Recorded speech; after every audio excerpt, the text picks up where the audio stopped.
Hello students, मैं doctor Preeti Saxena from JSPG college.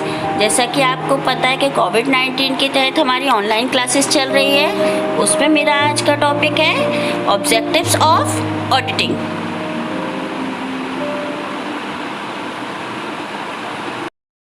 आज का मेरा टॉपिक है ऑब्जेक्टिव्स ऑफ ऑडिटिंग। इससे पहले मैं आपको ऑडिटिंग के बारे में भी बता चुकी हूँ और ऑडिटर्स कौन होते हैं इसके बारे में बता चुकी हूँ। ऑब्जेक्टिव्स ऑफ ऑडिटिंग क्या होता है कि अंकेक्षक का जो मुख्य उद्देश्य होता है वो नियोक्ता या और उसके कर्मचारी द्वारा किए गए खातों एवं विवरणों की सत्यापन करना होता है। यानी कि मालिक और एम्प्लॉयज मिलकर के जो भी अपनी फाइनेंशियल रिपोर्ट तैयार करते हैं उसका वेरिफिकेशन करना हमारा ऑडिटिंग कहलाता है, और यही हम उसका मेन ऑब्जेक्टिव होता है ताकि वो उनके फ्रॉड्स को, उनकी मिस्टेक्स को ढूंढ सके और उस पर वो सही वेरिफिकेशन कर सके।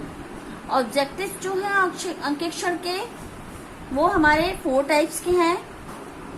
पहला है हमारा प्राइमरी ऑब्जेक्टिव्स, सेकेंडरी है हमारा सब्सिडियरी ऑब्जेक्टिव्स, थर्ड है हमारा सोशल ऑब्जेक्टिव्स एंड फोर्थ है हमारा स्पेसिफिक ऑब्जेक्टिव्स। आज जो मैं आपको डिटेल करूंगी, एक्सप्लेन करूंगी, वो है मेरा प्राइमरी ऑब्जेक्टिव्स। प्राइमरी ऑब्जेक्टिव्स यानी कि मुख्य उद्देश्य जो अंकेक्षण का होता है वो होता है कि लेखा पुस्तकों की जांच करके यह पता लगाना कि जो सूचनाएं उससे प्रदान की गई हैं वह शुद्ध एवं सत्य है या नहीं। यानी कि जो भी इंफॉर्मेशन एक अंकेक्षक को ऑडिटिंग करने के लिए दी गई है वह उसकी सही है या नहीं। साथ ही संस्था के लाभ हानि विवरण तथा आर्थिक चिट्ठा में दिखाई गई व्यवसाय की आर्थिक स्थिति, सत्य एवं वास्तविक स्थिति को भी प्रस्तुत करना है। और उसका मेन ऑब्जेक्टिव्स क्या है, मेन उद्देश्य क्या है कि जो भी संस्था के लाभ हानि खाते, प्रॉफिट एंड लॉस अकाउंट है या हमारा बैलेंस शीट है, उसमें जो भी आर्थिक स्थिति, जो भी हमें फाइनेंशियल रिपोर्ट दिखाई गई है वो वास्तविक दिखाई गई है या नहीं दिखाई गई है, उसका एग्जामिन करना। हमारा जो अंकेक्षण का मुख्य उद्देश्य होता है उसको हमने 2 भागों में बांटा है। फर्स्ट है हमारा लेखा पुस्तकों की जांच करना, examination of accounting book, and second है हमारा वार्षिक विवरणों का सत्यापन करना, वेरिफिकेशन ऑफ फाइनेंशियल स्टेटमेंट। लेखा पुस्तकों की जांच यानी कि एग्जामिनेशन ऑफ अकाउंटिंग बुक क्या होता है कि अंकेक्षण का मुख्य उद्देश्य संस्था की लेखा पुस्तकों की जांच करना है। जांच से तात्पर्य क्या है कि लेखा के प्रमाणकों यानी कि बाउचर्स का मिलान करना, क्योंकि सबसे पहले जो हमारी एंट्रीज होती है वो जर्नल एंट्रीज होती है, बाउचर्स बनते हैं। तो हमारा जो अंकेक्षक होता है उसका पहला काम होता है कि सारे बाउचर्स देखना, उनको अपनी जर्नल एंट्री से मिलाना।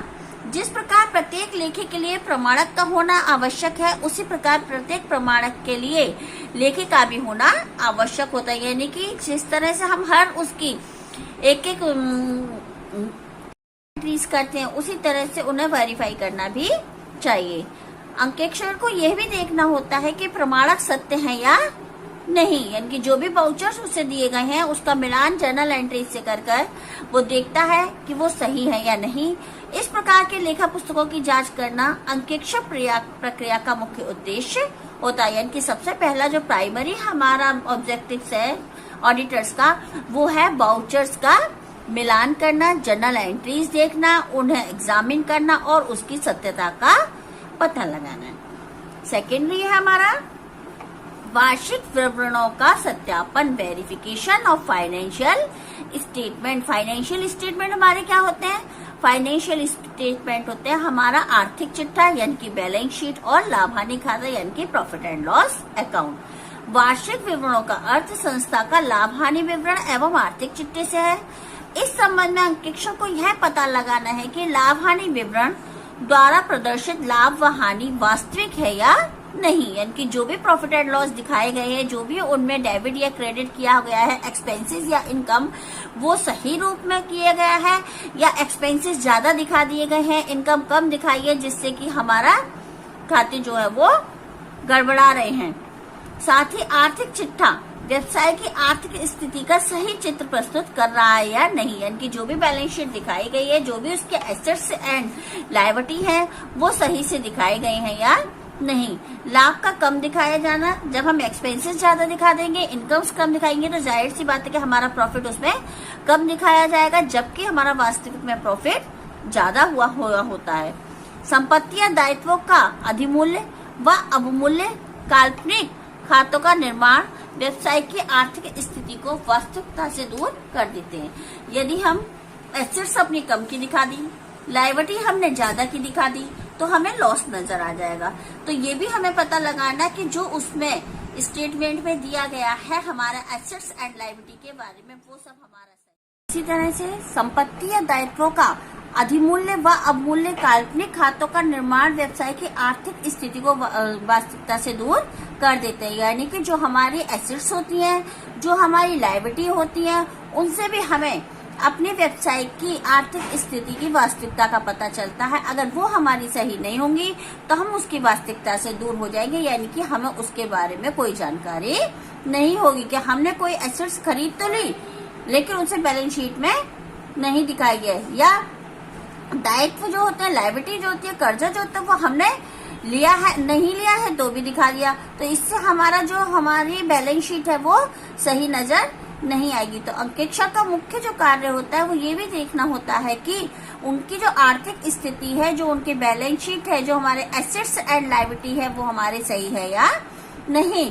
और अंकेक्षक का सबसे मुख्य कार्य देखना ये होता है कि जो भी आर्थिक स्थिति, लाभानी खाते या हमारे बैलेंस शीट, आर्थिक चिट्ठा तैयार किया गया है, वो नियम कानून के अंतर्गत किया गया है या नहीं है, उनकी आंतरिक निरीक्षण प्रणाली का सही जांच करी है या नहीं करी है। अंकेक्षक का उद्देश्य उनकी गणितीय शुद्धता की जांच करना भी होता है, यानी कि कैलकुलेशन सही कर रखी है या नहीं कर रखी है।